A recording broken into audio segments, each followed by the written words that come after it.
Meron ako Beach hair casual Barbies, first hair ko. And meron naman po tayong formal Barbie.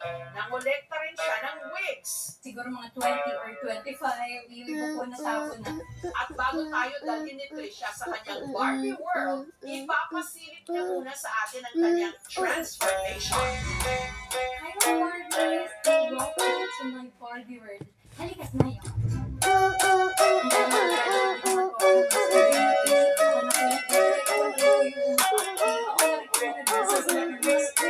Hindi na lang, nariyan para tumulong sa kanya ang kanyang real-life Ken. So kung si Barbie po merong Ken, ako po si Trisha merong Kurt.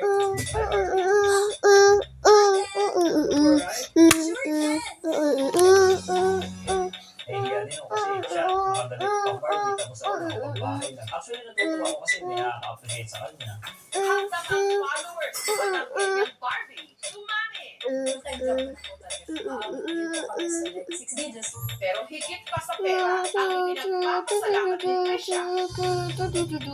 Si Batanggen niya Barbie raw ang naging best friend niya nung may pinagdaanan siyang problema.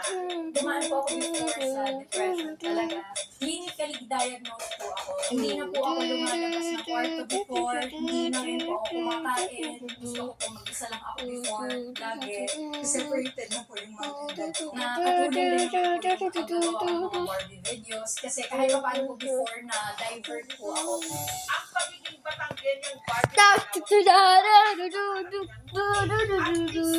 Lahat po nila nasalihan ko na before. Ang nangyari po, nire-reject po nila ako. Ang ginawa ko is through vlogging, nagkaroon po ako ng sarili kong audience.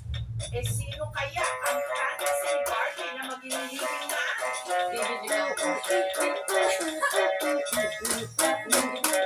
Sa personality din po, hindi po siya.